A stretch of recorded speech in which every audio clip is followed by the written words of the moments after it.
हातकणंगले तालुक्यातील नांगाव येथील संभाजीनगरमध्ये एका परप्रांतीय कामगाराच्या 3 वर्षांच्या चिमुरडीचा विजेचा जोरदार झटका लागून जागीच मृत्यू झाला। ही हृदयद्रावक घटना रविवारी सकाळी 7 वाजण्याच्या सुमारास घडली। मीटरपेटीतील विजेचा प्रवाह खांबाला ताण देणाऱ्या लोखंडी सळीमध्ये उतरल्याने हा अपघात घडल्याचं समोर आलं आहे। घटनेची माहिती मिळताच शिरोली पोलीस आणि महावितरण कंपनीच्या अधिकाऱ्यांनी तात्काळ घटनास्थळी धाव घेत पंचनामा केला। राजलक्ष्मी प्रताप निषाद वय वर्ष 3, मूळ राहणार कुडाळ, जिल्हा फतेपूर, उत्तर प्रदेश, सध्या राहणार संभाजीनगर नागाव असं मृत मुलीचं नाव आहे। मिळालेल्या माहितीनुसार राजलक्ष्मीचे वडील प्रताप निषाद हे शिरोली MIDC मधील एका खासगी कंपनीत कामाला आहेत। ते गेल्या 1 वर्षापासून संभाजीनगर येथील कृष्णात साळुंखे यांच्या खोलीत भाड्याने राहत आहेत। प्रताप यांना 2 अपत्य असून त्यापैकी राजलक्ष्मी ही लहान होती। रविवारी सकाळी राजलक्ष्मी घरासमोर खेळत असताना तिचा हात अचानक विजेच्या खांबाला आधार देण्यासाठी जमिनीत रोवलेल्या लोखंडी ताण सळीला लागला।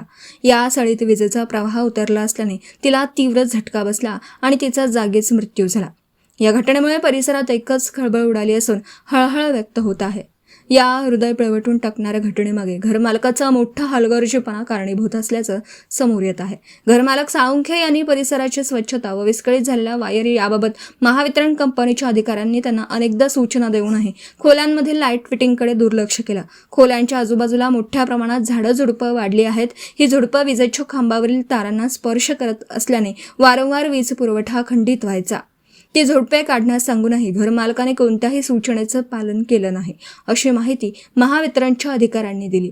सुरुवातीला विजेच्या खांबावरून तारेत करंट उतरल्याची चर्चा स्थानिक नागरिकांमध्ये होती। मात्र स्थानिक लेव्हलला महावितरणच्या अधिकाऱ्यांनी केलेल्या तपासणीत आणि पंचनाम्यात घरमालकाचं धक्कादायक कारणामे उघड आली।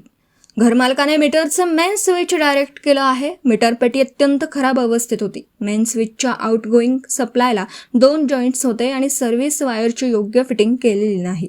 मीटरमधून कोणतीही अर्थिंग देण्यात आली नाही। मीटरमधील मेन स्विचमध्ये फ्यूजच नाहीत। महावितरणच्या अधिकाऱ्यांनी स्पष्ट केलं की विजेच्या खांबावरील तारेमध्ये इन्सुलेटर असल्यामुळे खांबावरून करंट खाली उतरणं शक्य नाही।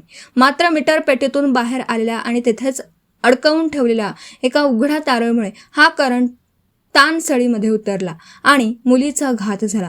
या संपूर्ण प्रकरणात हलगर्जीपणा करणाऱ्या घरमालकावर कायदेशीर कारवाई होण्याची मागणी परिसरातून होत आहे। या निष्पाप चिमुरडीच्या मृत्यूमुळे निषाद कुटुंबावर दुःखाचा डोंगर कोसळला आहे।